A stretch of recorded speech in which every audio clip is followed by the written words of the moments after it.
Hello, hello, hello. Welcome to the show. Who are you? This is your host, Dr. Leah, and it is Friday. Thank God it is Friday. So we are just starting our weekend. It's been a long, long week. Like we said, it is winter, and we are just slowly getting those calls. Yeah, they just automatically come during winter. So, but I think that due to the situation, the pandemic at this moment, we kind of feel a little bit scared and skeptical and thinking, okay, so we think it is not what we think. But nevertheless, we are taking care of yourselves. You can see some of us are wearing our whole neck so that we are completely warm regardless of where we are. So today we are in a different venue. Yes, I know it looks different, and that's the best thing about trying to do things, mobile technology that has enabled us that you can do wherever you're doing, wherever you are, because of the mobility of technology. Today we are going to the Netherlands. We are going to the Netherlands. We are remaining at home in Europe, and we are going to meet a beautiful, beautiful queen called Loubna Zarrou. Loubna Zarrou, she is an international best-selling author. She's a certified professional speaker and a multi-award winning strategic dynamo who is globally recognized. We are going to meet her. We are going to know more about her. We are going to understand what she does.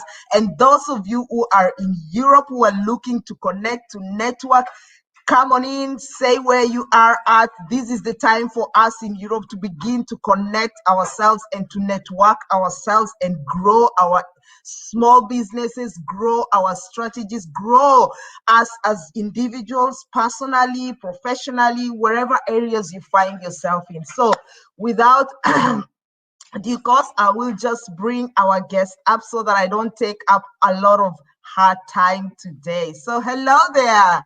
Hello, hello, hello. What a wonderful introduction. Oh, thank you. Nice to meet you. I'm so glad that you came on my show. Who are you? And I'm so glad to meet you because, it's most of my guests have always been coming outside Europe, and I'm so glad that I am slowly getting people from home so that we are knowing that at least we are not stuck, but we can be able to network also within our areas and our geographical region. So, all that said, welcome to the show. Who are you? It is a show it is a show where we impact people by motivating them, empowering them, and I know that is exactly what you're going to do today, looking at your bio and the things that you're doing within Europe. And I know, of course, you're doing them also internationally in America, all other countries, but today I just want to be selfish and, just remain at home and at least promote Europe a little bit. So tell us about you, who you are, what you do, and why you do what you do. Yeah, well, as you know, my name is Loubna and I live in the Netherlands. I wasn't born here in the Netherlands. I was actually born in Morocco.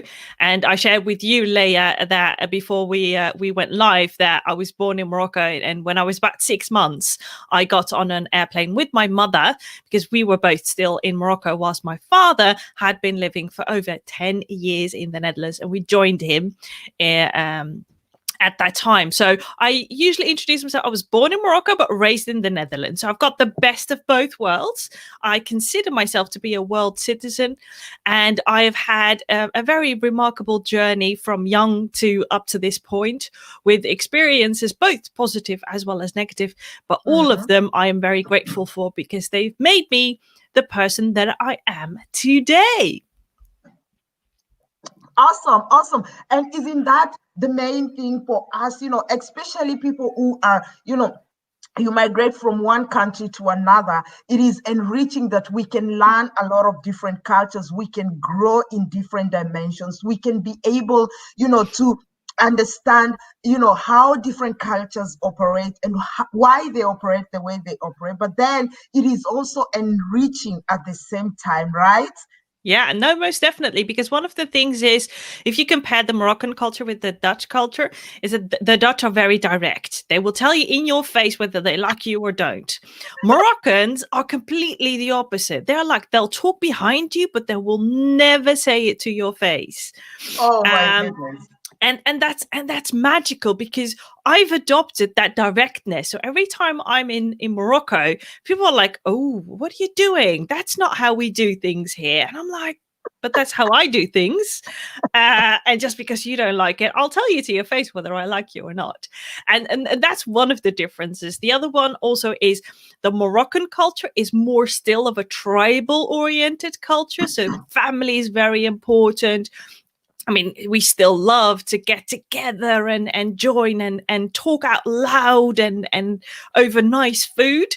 The Dutch are very individual. Now, and I'm generalizing; they're not all the same. But if you look at those broad groups from that perspective, it's very interesting to see the Mm, differences. But like you said, because we come into a different culture, and whether that's a corporate culture or a community culture or even a national culture or an ethnic culture, is when you come into a new culture, you're going to ask questions that are normal for the people that you are mm, into. They're going to say, yeah, mm, but we've always done that way. Like, I'm like, but why exactly? Because that mm, doesn't sound very logical to keep doing it that way. mm, So it mm, enriches the conversations, and maybe you can even influence some of the things in different communities and cultures. So yeah, I love it, and it's one of the reasons why I call myself a world citizen. I love to explore others, because it challenges my thinking, it challenges my perspective. And when you mm, get mm. challenged and you're given a new perspective, you get new ideas. Mm, mm, mm. And I just love the way you've expressed it, because some of us from where we are at, we see the Dutch people are so open, they're so lovely, they're so joyful. And here in Germany, we experience a different culture. And when we see all this, you're like, okay, so why do you do the way you do it? And they'll tell you, yeah, because that's how we were taught, that's what we have learned. And then coming from a culture where people are loud, you laugh loud, sometimes when you're just excited around people, you just talk loud. It's something that just comes like automatic. And you're like, okay, so how do you do that? How do you maintain that joy or that jovialness of talking loud, laughing loud, irrespectful of what is happening or where you are at? And it's really enriching, because I lived also in the Middle East, in the Emirates, and it was a different culture as well. And I Yeah. learned a lot of nice things in that in that geographical scenario. I learned about beautiful food. I learned how people they take care of themselves, whether you're a lady or you're a man, which was very strange for me. They all take care of themselves. They consider their naps in the afternoon, especially during summer, very important. And it's like it's a punctual thing. You come to Europe, in Germany, they consider their after their lunch very, very serious, because exactly at 12 they have to have their lunch, and then they have their coffee time around 3 o'clock. I know the British people take tea at 3 o'clock with biscuits or something. But then you kind of see all these working together. And then you go to Belgium, there is all that French, Dutch, as well as a little bit of German style. And then you go to France. So it's so lovely to experience all this culture and to appreciate that and to grow with it. So thank you so much that you've shared the culture of the Dutch people, because we don't know, we don't get it. We can only say from the little that we see. But when we hear from people who live on ground, we get to feel enriched, and it encourages us also as well. So Loubna, tell us what you do and what struck you to do what you do. Is it something that you aspired when you were young, or is it just something that all of a sudden popped up and you say, I think I want to go to that direction? Oh, well, no. When I was a little girl, I started saying, I want to be a teacher. And that's one of the things that I did, because as I grew up, my parents saw me as a little girl loving to get my siblings in a room and teach them what I had read in books, because I love to read books. I that's stuck with me as a little girl, and I still do. As you can see, I've got one of my bookcases behind me, and that's one of two. And I still do a lot of reading. So I said when I was little, I'm going to grow up and become a teacher. And as I grew up more and more, I transitioned from teacher into, I want to be a doctor. And a very specific doctor. I wanted to be a doctor for children, because I saw a lot of children struggling and becoming sick. And I thought, no, we can't have that. We want to have healthy children. And when I got into high school, where you make the decision on the direction that you're going to take from an educational point of view, I find out that I'm not good at the science majors and topics and themes, and I'm like, I'm really struggling with this. I can't seem to get past this. And if there's one thing that you need to have nailed down to get into medicine, that is the scientific. So physics and that type of thing, and chemistry, those two I've never been good at. So I needed to reshift, and I had no idea, to be fair, no idea. I came to my mentor at school and I said, I have no idea, because I'd always said I either want to be a teacher or I want to be a doctor. But now I'm on my road to university. What am I going to do? I don't know anything else. And she said, well, let's have you do a test. And it's very funny when you say you don't know, but when you see the results of a test, you know exactly what you do want to do or you don't want to do. And she came back to me, I did the test, and she said, well, number one is you should go and study agriculture business administration. I'm like, that is never going to happen. Agriculture, oh my goodness. Okay. Me in the agriculture sector, with all due respect to everyone that works in that sector, it's not for me. And when I think back to that moment, I'm like, I started with, I don't know what I want. And as soon as I saw the results of the test, I said, no way am I going to do that. She said, yeah, but that's what the test says. I said, no, I'm sorry. I'm not going to believe that is the direction that I have to take. So it's very funny. We start off usually, and I still see it today in corporate professionals and entrepreneurs. They start saying, I don't know, but then you confront them with choices and they're like, no, that's never going to happen. I'm like, you do know somewhere what you do want. You just might need a little bit of extra information. So I said, no, that's not going to happen. I wouldn't even consider doing something around that. And the second option was business administration, but for the health sector. And that clicked for me, because in my mind, it was, okay, I can't be a doctor, but I can still contribute to the health sector from a management perspective. I thought, okay, if I can't contribute as a doctor, I can contribute as someone who studied that. And that's the study that I did. Unfortunately, that's not what the universe had in store for me, because year one, I was introduced to the internet. Now, for those of you that are watching now, the internet is everywhere. I'm talking about over 25 years ago, when the internet was just starting out. Google didn't even really exist. And I already had a computer at home, but I didn't have internet. That it was so little that available that I didn't have it. And I was like a kid in a candy store. I'm like, oh my God, I love this. Oh, and there was a fire in me that got lit up. But I was studying business administration, and I thought, okay, but I've decided to do this. It seems not logical to switch right now. Let me dive into this. And it took me about a year or two, and I dove into IT. I taught myself HTML, which most of the people don't even need to know now, because we've got things that like WordPress or Squarespace that do that thinking for us. But I learned the language and I coded websites. Wow. Built websites for stores. That was one of the very first things that I did. But I was like that kid in a candy store. I'm like, oh my God, this is amazing. I want to learn more. So next to all of the classes that I was doing at university, I was studying IT. And believe you me, there's much more information on IT right now in the world than there were 25 years ago. So it was a very big challenge.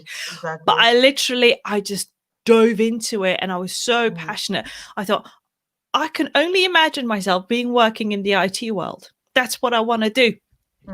So I made a decision to finish the university and think I'm not going to start again because it's my third year. I've got about 2 years left. Let me just finish, then at least I've got my degree, and then I can go to the next step, and I'll just keep learning as I go. And a couple of months later, the study that I was in announced that they were going to add 2 specializations to the study. One of them was an IT-oriented study. I'm like, yes, I'm going to do that. And they were like, but you have to study 12 months extra. I said, I don't care. So I followed my passion, and it changed. I've been in IT for almost 15 years. Wow. Almost 15 years. Working as an IT consultant at first. I did that about 3 years. I literally contributed to implementing the very first electronic patient records in a teaching hospital here in the Netherlands, literally going from paper to computer. Wow. Which most people can't even imagine what that will look like. But we had a time where using a computer for work was weird. And most people said no in that time and had a lot of resistance making that transition. I was one of the very first project managers to do that in a teaching hospital, which learned me a lot about human behavior. Because as much as I learned the IT part and the possibilities of IT, they didn't teach me, okay, now I've got a medical specialist telling me, refusing to even have the computer on his office. Now, how can I, as someone who's an advocate for implementing the possibilities of IT, facilitate his transition and transformation into accepting the computer, let alone push the on button and use it in his day-to-day operation? This was still a man who used a voice recorder, recorded everything about his patients, gave the voice recorder to his secretary, and she typed it out and printed it and put it in a folder. That's the way that he worked at that time. Now, how do you help someone transition from that way of working to use a computer? You do it yourself. You don't ask someone else to do it for you. You need to do it. I didn't learn anything in those 12 months extra. I learned everything about databases. I learned everything about programming languages, but they didn't teach me about human behavior and how to facilitate change. So, being someone who loves learning and reading, I dove into the books, and I thought I need to know more because I'm not going to be able to do anything with the knowledge and skills that I have right now in supporting this one man, and I'm in a teaching hospital. I've got work to do. So I've always been fascinated about the interaction between humans and technology and how you can merge them into something that's very successful. Learned a lot about human behavior, learned a lot about myself in terms of personal development. I invested a lot of time, money, energy into personal development, because as much as I'm very grateful for having had the opportunity to go to university and all of the education that I've had, they didn't prepare me for getting to know me. So yeah, I stumbled into everything that I've done in my career up to this point. And it was a couple of years ago that I was triggered by the question that I got the most frequently asked questions when I was still in a corporate job that I got on a day-to-day basis was the statement, "You only do what you enjoy doing." And I'm like, yes. Why would I be doing something that I don't enjoy doing? Not realizing that it's absolutely normal for me, but it was abnormal for them. They couldn't wrap their head around, how can you have fun and be happy at work? And I'm like, that's the only way I want to work. And I found ways, tools, strategies of how to get that done, even if you're working in a very bureaucratic organization like a ministry. or like a teaching hospital. They're very big, they're very hierarchical, they're very bureaucratic. I have had fun all the way. And people started telling me that more and more. And I started noticing that they were not adopting that frame of mind. And I thought, but you can do this too. And they would all say to me, no, I can't, because I'm different. And that triggered my thinking into, but wait a minute, if you think that I was born this way, you're mistaken. If you had met me when I was 12, you would have met the most shy girl in the world. The most shy girl in the world. Now, people that know me now can't imagine that. Because usually you would hear me before you even see me anywhere. Okay. Because I can be loud when I'm passionate. I have a very loud voice. And that triggered me and said, okay, I've been doing this IT auditing specifically for about 10 years. But what if I jump into time 10 years from now and I look back to the 10 years right now? What do I really want to spend the most time on? What would make me really proud, would really create an impact? And only one answer came up. And the answer was, be available as a coach and mentor to support others creating ways of working in a fun, easy, and relaxed way. And I loved IT. I still do. But that's the answer that I got when I asked myself that question. I want to be available for people, whether they're corporate professionals or entrepreneurs, that say, I'm struggling. I feel overwhelmed. I feel stressed. Work is consuming my life. I don't have a life anymore. I want to change that into working to the best of my abilities, creating a positive impact on a large global scale, but not sacrificing other domains in my life for it. Wow. Awesome. We're going to make a short break. And when we come back in 1 minute, we will be hearing more about Loubna and how, as a strategic mentor, how she works with her clients. And also, we are going to get to know her as an author, the books she's written, and what really motivated her to write this book, and to which audience did she write the book. So stay tuned. We will be back in 1 minute.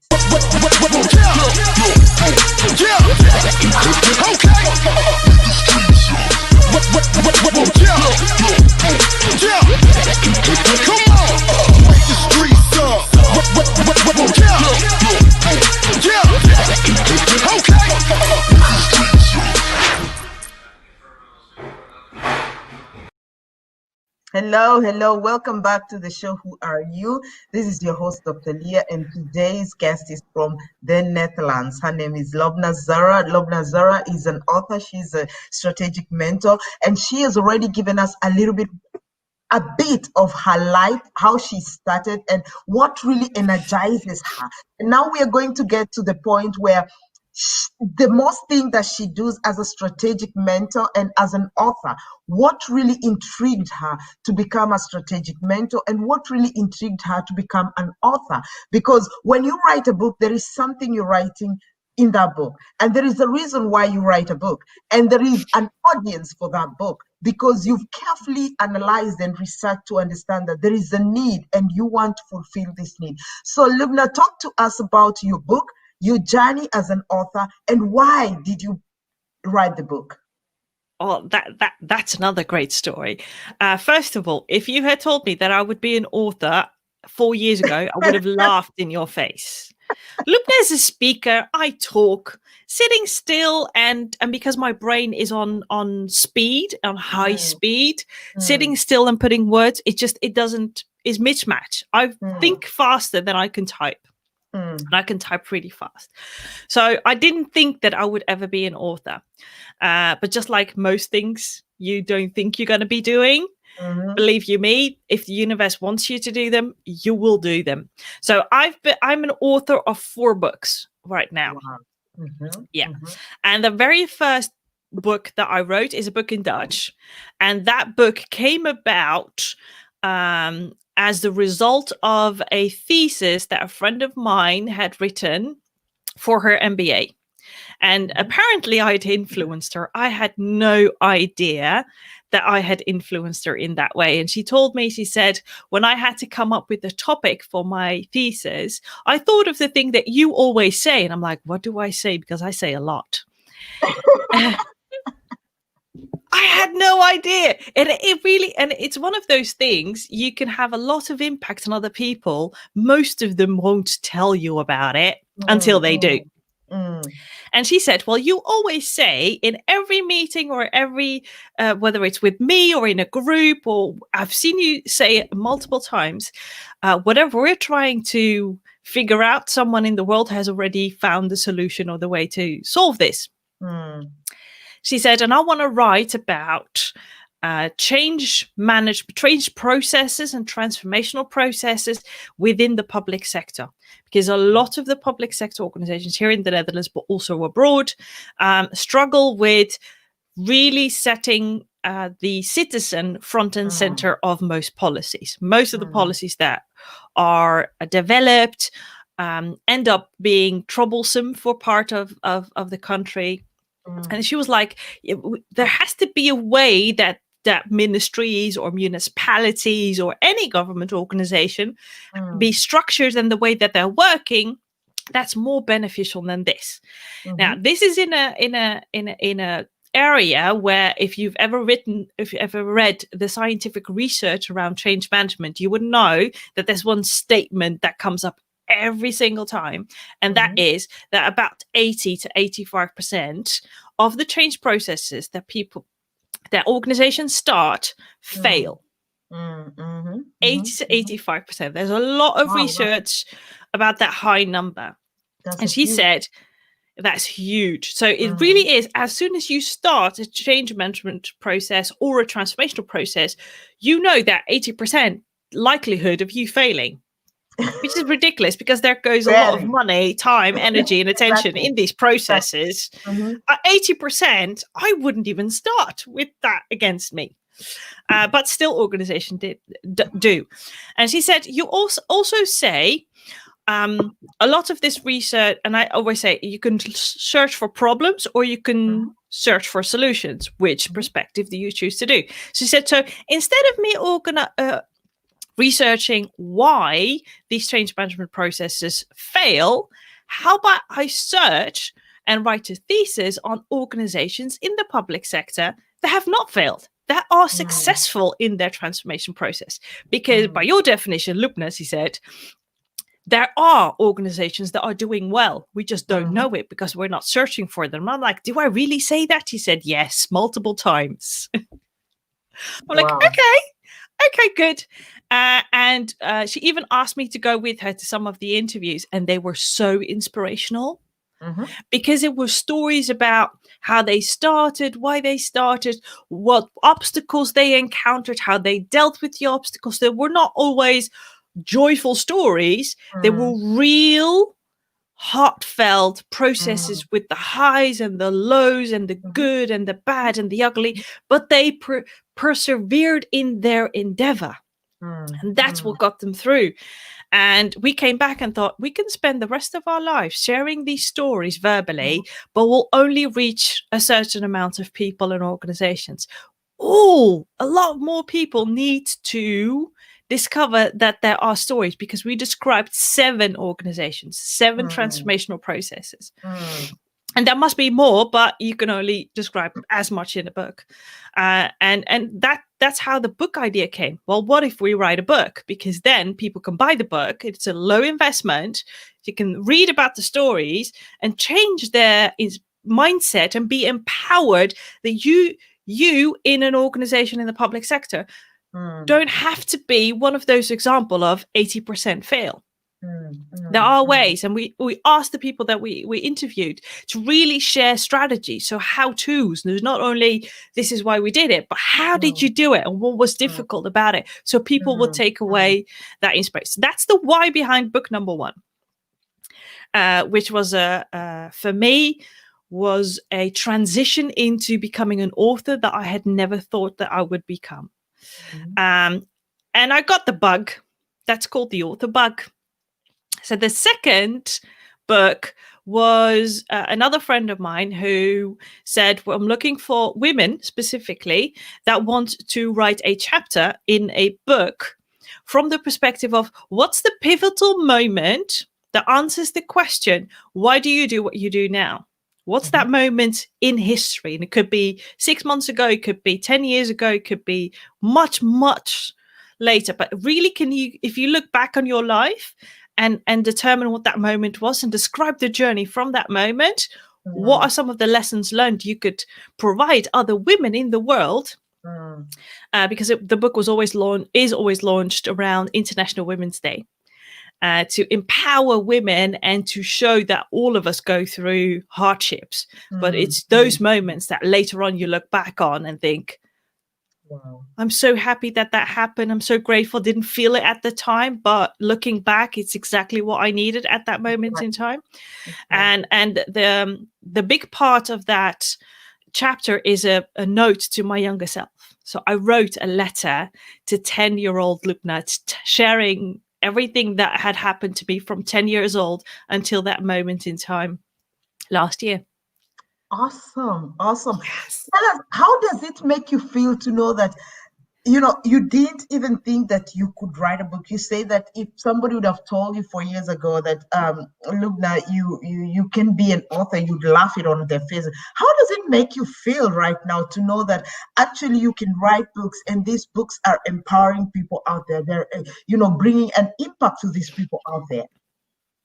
Yeah, there are two things that I would like to share. The very first one is that I've learned if the why is big enough, the how will reveal yourself. You'll step over the story you tell yourself about who you are and who you aren't. Now, I had been telling myself, I'm a speaker, not an author. I can't write. Now, I had enough proof that I could write. I've written memos, reports of several pages. I've done all of that before. But when it came to a book in that form, I told myself that's not me. And when the why is big enough, remember that both with the very first two, there's a story on how important it was to share that with the world. That was bigger than my story. I'm not an author. So that's one. One is that if your why is big enough, you will let go of any excuse, you will let go of any story, and you will just get it done because it needs to come out. And whether that's in the form of a book or doing a live show or posting on social media or showing yourself more, it really doesn't matter. But there's something that's holding you back now. And if you connect it to something that's bigger than you, you will start doing it because you'll show up for another human being and not for you.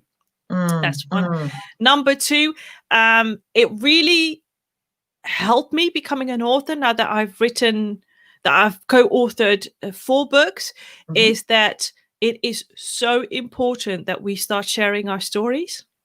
Because other people will read them and think, oh my God, that is so brilliant. Or, oh my God, I'm going through the exact same thing that you went through. And I've been racking my head on how to deal with it. And now you've given me a way to deal with it. And I can be hopeful about the future again. So it makes me feel very humble and grateful that I'm the vehicle through which those stories of empowerment and inspiration get out there in the world. Awesome. So tell us a little bit of how you combine, as a strategic mentor.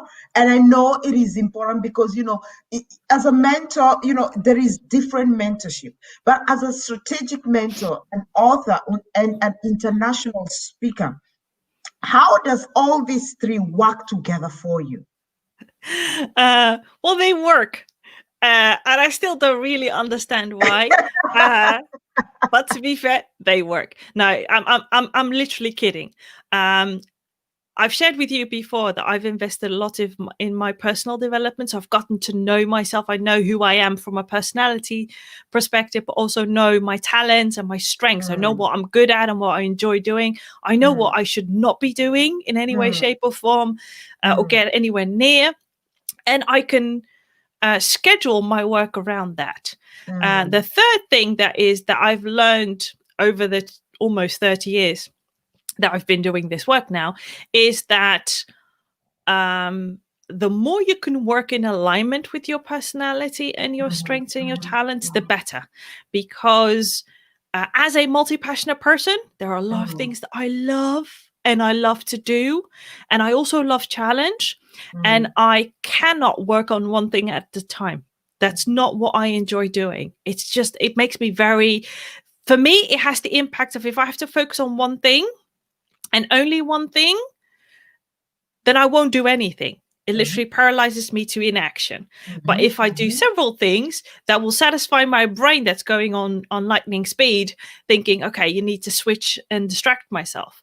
So I've learned to work in alignment with who I am so that I know that I can have anywhere between 5 to 6 projects running at the same time and still have time to sleep 8 hours a day, watch TV 2 hours a day, read books.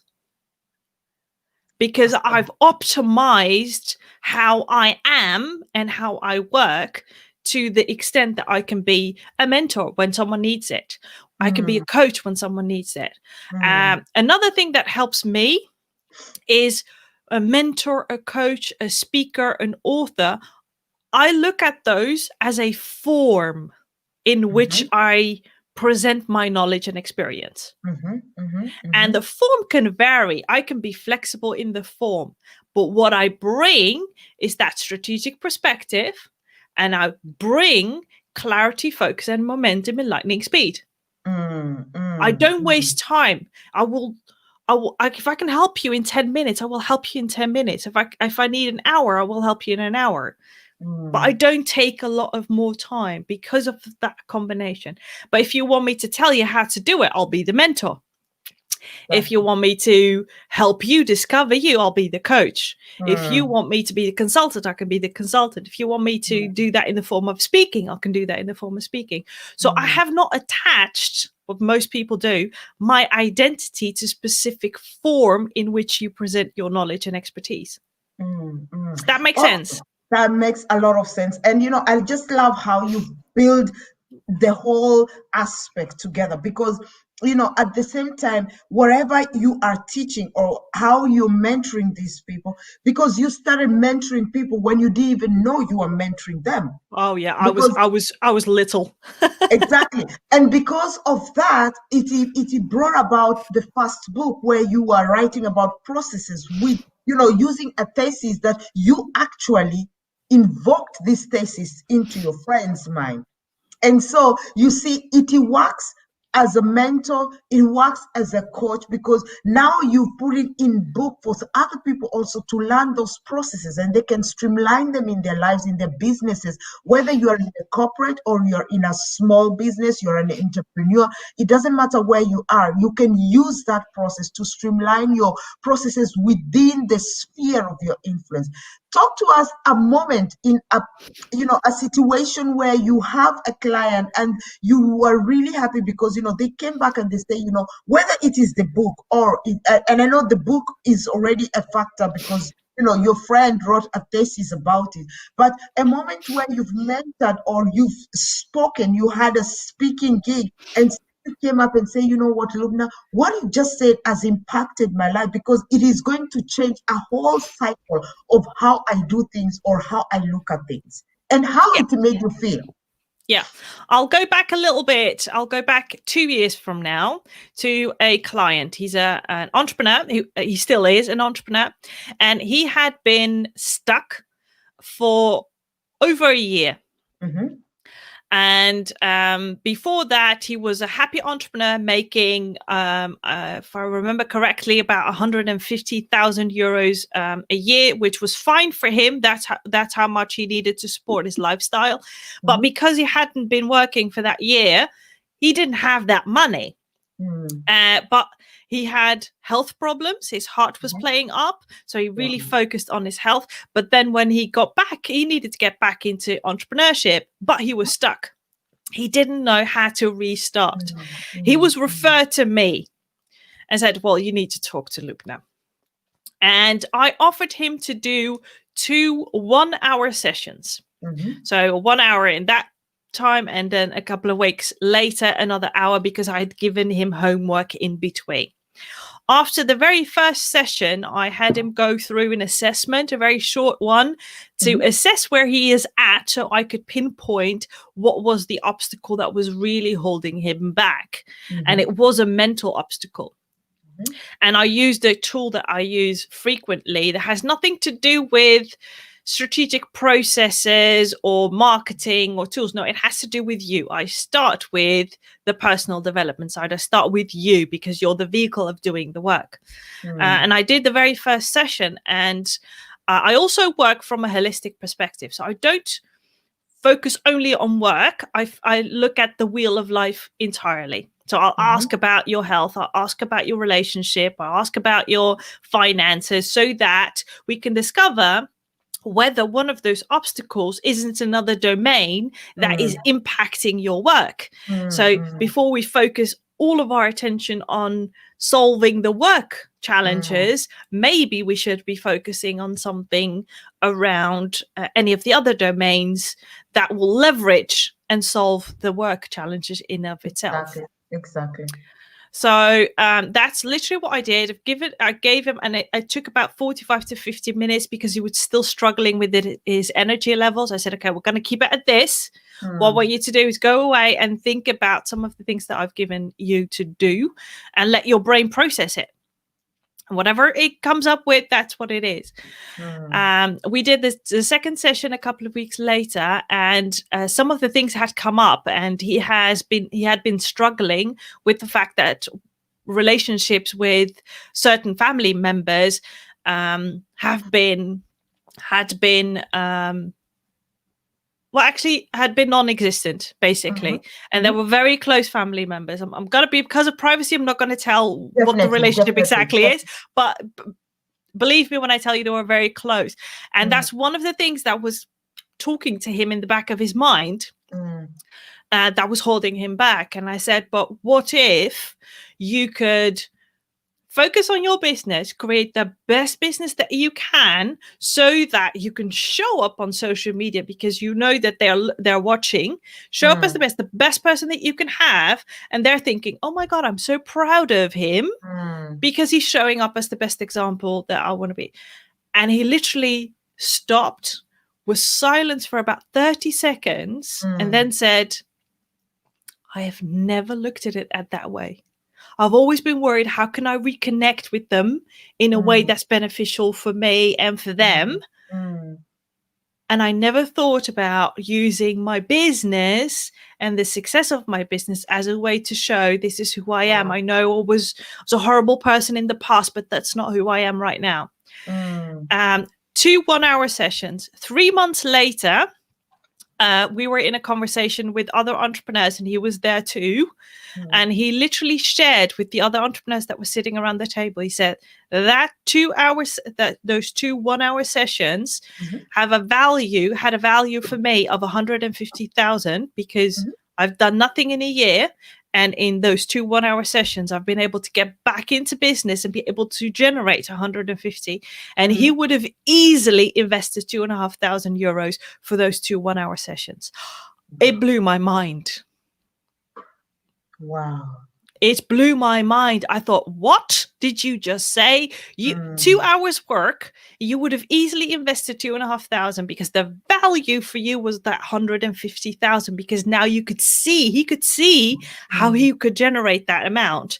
Whilst before he had been through those 2 1-hour sessions with me, he had no clue. Awesome. You know, it's so amazing when you have that feeling that you've really been able to support somebody, to walk somebody through what they are going through, to help somebody to get clarity in whatever things that they do. And I just love how that feeling makes somebody, you know, it even encourages you and motivates you yourself, because in the midst of us encouraging and motivating other people, it also encourages us as ourselves, because we are all human, and that is a fact. And we all go through situations. That is a fact as well. And as you help somebody, you realize the strength that you have, because as you're motivated to support and to walk alongside somebody, to grow somebody, to, help them, you grow as well, because you learn certain things in life that you might have known, but maybe in detail, you did have that capacity to say, actually, that could work. And when you see it working, you begin to also implement it in your life. So tell us about your legacy. What is your legacy with what you're doing? Well, I hope, and I'm working towards having people say it's been a blessing to know her. Awesome. Because she lights up a room. And she's always positive, always smiling, which is some of the feedback that I always get. I loved her energy, and there was no way that if you had come in contact with her that you would not feel inspired or empowered to do something, even if it was very little, and to enhance your life in ways that you didn't think that were ever possible. I would really be very grateful and very happy if that were my legacy. Awesome. And that's so lovely. Thank you so much, Loubna. You've shared with us a lot of things. You started with the culture. You took us through your journey about of how you started, how you became who you are today. You walked us through you as an author and what, different things that it has brought into your life and how it is impacting the people in your community. You've talked about, you as a strategic mentor, as a speaker, and all these things are very awesome, and they've really impacted me, and I'm very sure that they will impact also our audience. So tell us three techniques or three advice that you'd give somebody who is looking to understand, okay, I want to be an author or I want to be a speaker, but I don't know how to start. Give them three advices that you would feel best from your perspective or from where you're coming from, looking at a speaker, a mentor, an author. Most of these things were not actually things that you dreamt of because you're looking to be maybe a doctor for children, to be a pediatrician or to be a teacher, and then your table flipped into another thing altogether. Yeah. Well, one tip is, if you keep telling yourself that you can't be an author, you can't be a speaker, you can't be a mentor, you can't be anything, you won't get there because you won't see the opportunities and the possibilities that are lying probably just in front of you. You'll also say no to opportunities when they do arise. So change that story, because I am sure that if you were to say I am already an author, because every time you do a post on social media, you've written something. It might not be in the form of a book, but you have written something, content that will stay there for a very long time. So that's one. If you're a speaker, you're not going to tell me you've never had a conversation. Every conversation is speaking. It's not only when you stand up on a stage or you do interviews like this that you can get to say that you are a speaker. You're already speaking, whether it's in a one-on-one conversation with your partner, your children, or friends, or other family relatives, or even your colleagues. You are already speaking. The question is, how much mastery do you want to speak with? Do you want to transition into becoming a professional speaker? Do you want that to be your dream? Do you want to go on stages? Do you want to do a show like this? And if you're thinking that's one of the things that I would love to do, then do what I'm doing right now. Be interviewed. It's way easier to be interviewed because then you can answer questions about you, about your life. Those are things that you do not need to think about in any way, shape, or form. And remember, every story matters. It doesn't matter what you've been through. It doesn't have to be something very big or very dangerous. Any story will be impactful to the right person at the right time. So do that. Just start with the smallest baby step you can take towards that dream. And whether it's author, speaker, mentor, just change your story, change your narrative, and you will already start to see the proof of the contrary. Awesome. So you can always say, if you say I'm not a speaker, okay, where have you spoken in the last week or the last day? I'm sure you'll find several examples. Writing, same thing. Mentoring, I'm sure you've given advice to a friend before. I'm absolutely sure.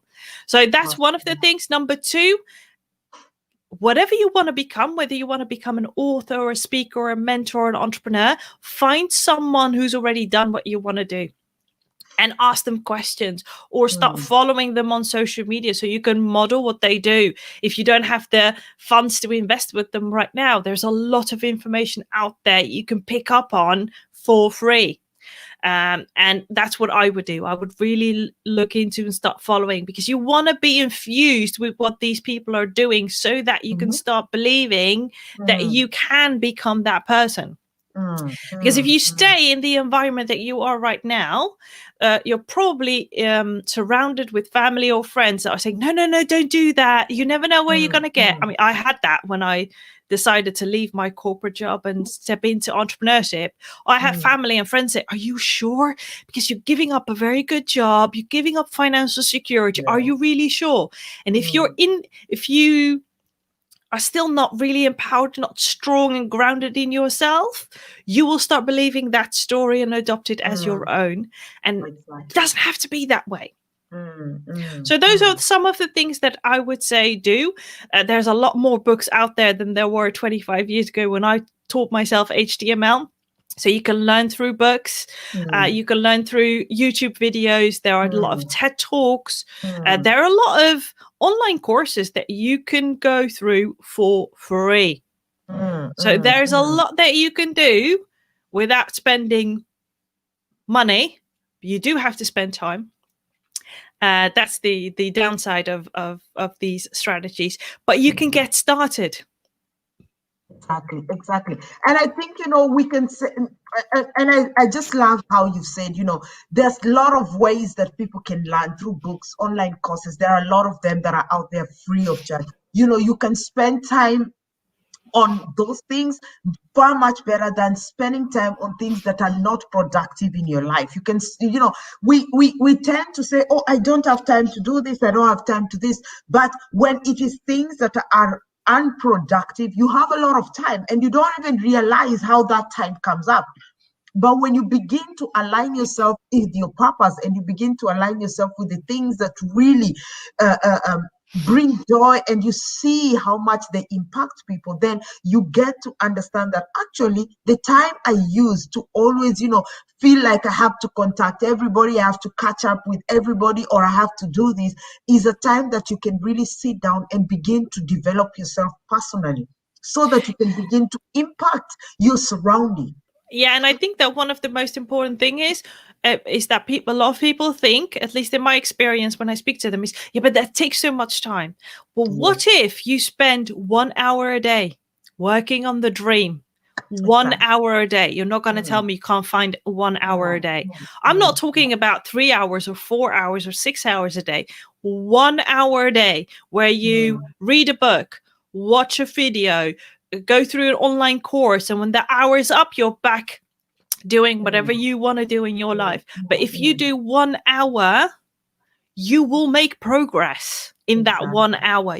There's so many things that you can do. So don't keep yourself stuck by thinking, oh my God, but I have to schedule a couple of hours in a day to go through all of that. No.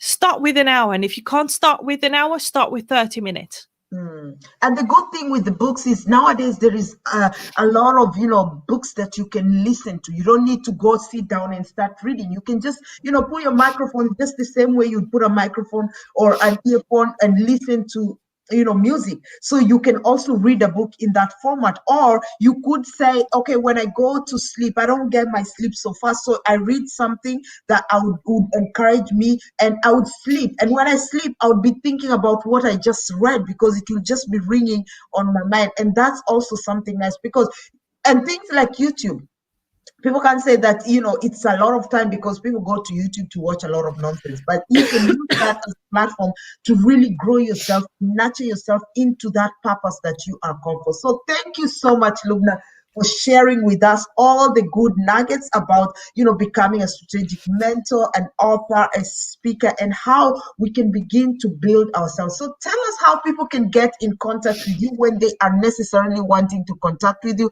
and learn more about what you do. Well, I am on social media, so you can find me here on Facebook. I have a business page, so like and follow that page. You can also send a message directly to me. But I share a lot more of the strategies, tools, and reflective questions around everything that I do as an entrepreneur. So get there. If you're not a Facebook fan for any reason, I'm also on Instagram, and you can also find me LinkedIn. I also have a YouTube channel for those of you that like to watch videos where I've interviewed entrepreneurs or I am being interviewed. So that's some of the ways. I have a podcast. If you're into podcasts, you do have to love sushi or be interested in sushi, because I interview sushi adoring entrepreneurs just like me about their passion for entrepreneurship and sushi. So yeah, those are the couple of ways that you can reach me or read or watch some of the content that I share.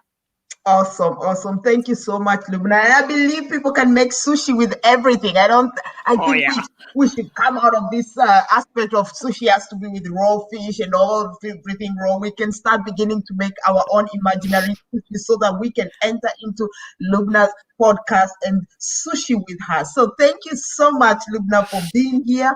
Thank you so much for sharing with us your journey, sharing with us who you are. Next week, we will be back on Thursday and Friday. We have great guests at the same time, at the same place.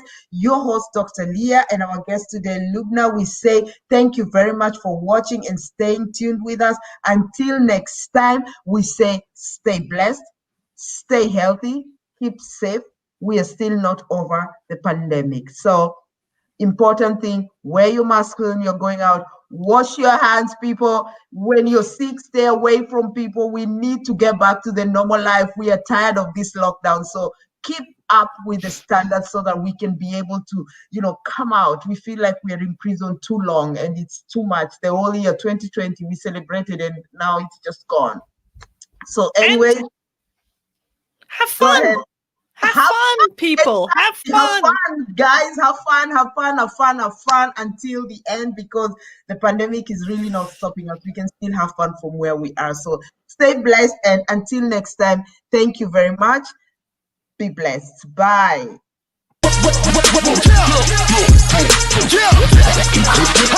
Okay.